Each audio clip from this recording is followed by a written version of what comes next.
ETF index mutual funds నేర్చుకుని stock మార్కెట్లో రాణించాలనుకుంటున్నారా? వెంటనే ఈ నెంబర్కి కాల్ చేయండి.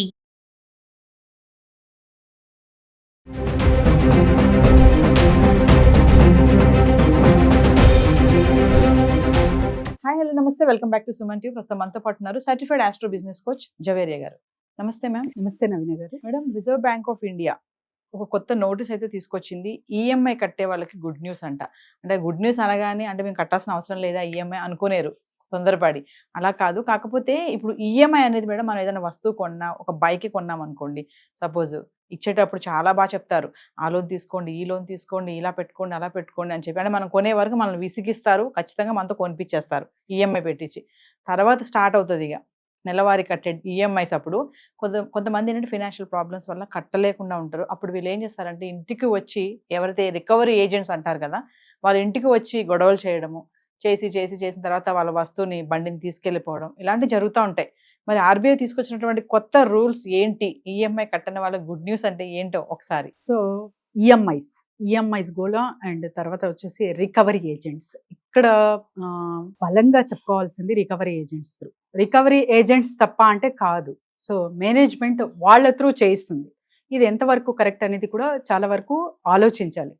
హెచ్ఆర్సీ కానివ్వండి, తర్వాత వచ్చేసి హ్యూమన్ రైట్స్ కమిషన్ కానివ్వండి, హ్యూమన్ రైట్స్ పరంగా, హ్యుమానిటీ పరంగా చూసుకుంటే కూడా మనకు అసలు ఆ సంఘటనలు అంటే ఎటువంటి సంఘటనలు అంటే ఇంటి దగ్గరకు వచ్చి అల్లరి చేయడం ఫస్ట్ ఆఫ్ ఆల్, తర్వాత వచ్చేసి వాళ్ళకు నోటుకు వచ్చిన భాష మాట్లాడడం, అండ్ ఫోన్ కాల్స్. అంటే ఆ కాల్ వస్తుంది అంటే భయపడి చావాలి. ఇంకా కొంచెం పరువు మర్యాద ఇంకా ఉంది అంటే అయిపోయాయి, ఇంకా అక్కడికే ఖతం అయిపోతుంది అనమాట మనిషి మెంటలీ. సో చాలా చాలా డిప్రెస్ అయిపోతారు, అండ్ చాలా మంది సూసైడ్స్ కూడా చేసుకున్నారు. సో ఇలాంటి సంఘటనలు ఎందుకు జరుగుతాయంటే ఫస్ట్ ఈఎంఐ మీరు చెప్పినట్టు తీసుకోండి, ఆఫర్స్, ఈ ఆఫర్స్ చాలా మంచి బెనిఫిట్స్ ఇవన్నీ చూపిస్తారు. సో ఫ్యూచర్ కానివ్వండి, వాళ్ళ ప్రోడక్ట్కి అంటే for example cars or vehicles ఏదైనా కావచ్చు, బాగుంటుంది అది చెప్తారు. అండ్ 1 month ఏదైనా డిలే అయ్యిందా లేకపోతే జరిగిందా అంటే అప్పుడు రియాలిటీ అనేది బయటకు వస్తుంది అనమాట. సో ఫస్ట్ తీసుకుంటున్నప్పుడు ఇతను కట్టగలడా లేదా అన్నది ఆ విషయం పక్కన పెట్టి, సో మీరు ఎంతవరకు టార్గెట్స్ ఇచ్చి మీ ఎంప్లాయీస్కి సో సేల్ చేసేయాలి అన్న ప్రెషర్ ఎప్పుడైతే పెడతారో ఇప్పుడు దీనికి ఒక కరెక్ట్ సమాధానం వచ్చింది అని అనుకోవచ్చు ఆర్బీఐ నుంచి. ఎందుకంటే ఫస్ట్ ఎంప్లాయీస్కి ప్రెషర్, సో ఈ నెల టార్గెట్స్ ఇన్ని vehicles అమ్మబడాలి.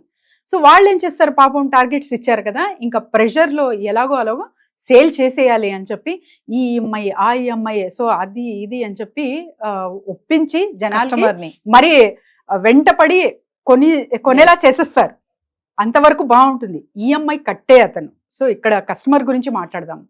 Customer is a God అని చెప్పి ఇచ్చే అంటే వస్తువు కొనే వరకే కాదు ఎప్పటికీ అన్న తీర్పు ఇప్పుడు కరెక్ట్ మీనింగ్ వచ్చింది అనుకోవచ్చు ఆర్బీఐ నుంచి నవీన గారు.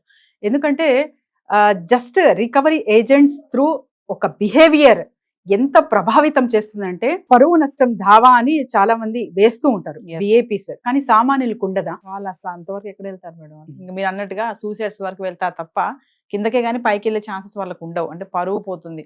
ఒక రికవరీ ఏజెంట్ ఇంటికి వచ్చి తలుపులు కొట్టి బయట నిలబడి అరిచాడు అంటే కొంతమంది ఉన్నారు ర్యాష్ గా మాట్లాడతారు, నువ్వు అంత స్తోమత లేని వాడు ఎందుకు తీసుకున్నావు అని కూడా.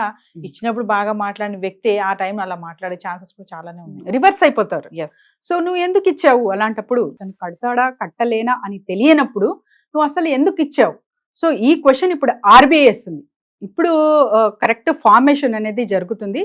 కాకపోతే ఎవరైతే ఈఎంఐస్ లో కొంటున్నారో వీళ్ళది కూడా కొంచెం కొద్దో గొప్ప బాధ్యత ఖచ్చితంగా ఉంటుంది. నవీన గారు, మనకు బడ్జెట్ ప్లానింగ్ అనేది చాలా చాలా ఇంపార్టెంట్. మనం ఏం కొనొచ్చు, ఏం కొనకూడదు, అసలు మనం కేటాయించగలమా, ఈఎంఐ కట్టగలమా అనే అవగాహన కస్టమర్కి ఖచ్చితంగా ఉండాలి.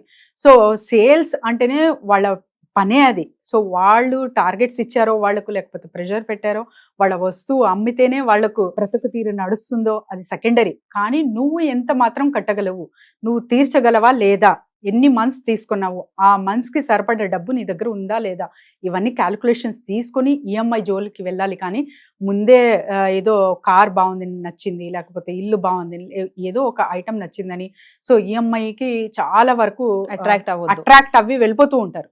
సో వీటికి కొంచెం ఆలోచించి డెసిషన్స్ తీసుకుంటే బాగుంటుంది. అంటే మేడం ఇప్పుడు ఫినాన్షియల్ కంపెనీసే కానీ బ్యాంకింగ్ లోన్స్ ఇచ్చే వాళ్ళే కానీ ఇప్పటి నుంచి వాళ్ళ అరాచకాలన్నీ తగ్గుతాయని అనుకోవచ్చు అంటారా? డెఫినెట్లీ. అంటే బండిని జప్తు చేయడము, తీసుకువెళ్ళిపోవడం ఇట్లాంటివన్నీ.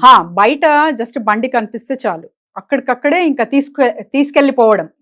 సో అసలు ఒక మానసికంగా ఎంత ప్రభావం చేస్తుంది మనిషి మీద అనేది కూడా ఇంపార్టెంట్ కదా. అదంతా మర్చిపోయారనమాట. మారల్స్, వాల్యూస్, ఎథిక్స్, హ్యుమానిటీ అంతా పోయింది. కానీ ఇప్పుడు మళ్ళీ ఈ ఆర్బీఐ రూల్స్ ప్రకారంగా మళ్ళీ వస్తుంది అని నమ్ముదాము. అండ్ తర్వాత గట్టిగా అంటే ఇలాంటి వీడియోస్ ఇంకా వెళ్ళాలి, చాలా మందికి ఇంకా చేరాలి. అండ్ ఈ అవగాహన రావాలి. ఎవరైతే ఈఎంఐస్ తీసుకుంటున్నారో డైరెక్ట్గా ఆర్బీఐ వచ్చిన రూల్స్ మీరు ఇంటర్నెట్లో తీసుకొని వాళ్ళకి చూపించి మరీ కొనండి. అప్పుడు గనక ఇలా రికవరీ ఏజెంట్స్ త్రూ ఈ బిహేవియర్ అనేది సరిపడుతుంది. ఇంకా మేడం మామూలుగా చూసుకుంటే మనకి ఈఎంఐ అనేది ఎక్కువగా మిడిల్ క్లాస్ వాళ్ళు చాలా మంది చేస్తూ ఉంటారు. అంటే మీరు అన్నట్టుగా ఇందాక చెప్పారు, వస్తువులు అట్రాక్ట్ అయిపోతారు. సపోజ్ ఒక షోరూమ్కి వెళ్ళాం అనుకోండి, అబ్బాయి ఇది ఈఎంఐ ఉంది కదా, ఒక్కసారి కట్టాల్సిన పని లేదు, మనం మంత్లీ కట్టుకోవచ్చు, కొంచెమే కదా కట్టేద్దాంలే, తీసేసుకుందాంలే అని అలా తీసేసుకొని 2-3 నెలలు బాగానే కడతారు. సడన్ గా వాళ్ళ ఉద్యోగమే పోయింది అనుకుందాం, సపోజ్ ఉద్యోగం పోదు, మరి అప్పుడు ఏంటి పరిస్థితి? సో అందుకని నవీన గారు, మీకు సరిపడే డబ్బు ఫస్ట్ ఉందా? సో లిక్విడ్ క్యాష్ అనేది 6 months వరకు మనము కంపల్సరీగా ఉంచుకోవాలి మన బ్యాంక్ బ్యాలెన్స్ లో. ఎవరైతే ప్రైవేట్ ఎంప్లాయీస్ ఉన్నారో వాళ్ళు, గవర్నమెంట్ ఎంప్లాయీస్ పరిస్థితి దట్ ఈస్ డిఫరెంట్. సో వాళ్ళకు 2 or 3 months ఉన్న చాలు. కానీ ప్రైవేట్ కంపెనీస్ లో మీరు వర్క్ చేస్తుంటే అప్ టు 6 months వరకు కూడా లిక్విడ్ క్యాష్ అనేది మీ అకౌంట్స్ లో ఉండాలి.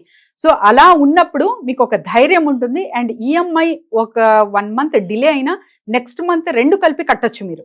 సో అలాంటప్పుడు మీకు కట్టలేను, నేను నా శాలరీ మీద డిపెండ్ అయ్యాను, శాలరీ వస్తే తర్వాత ఈఎంఐ కడతాను, నెక్స్ట్ మంత్ కూడా డౌటే అన్నప్పుడు ఈఎంఐ జోలికి అస్సలు వెళ్ళకూడదు నవీన గారు. Thank you.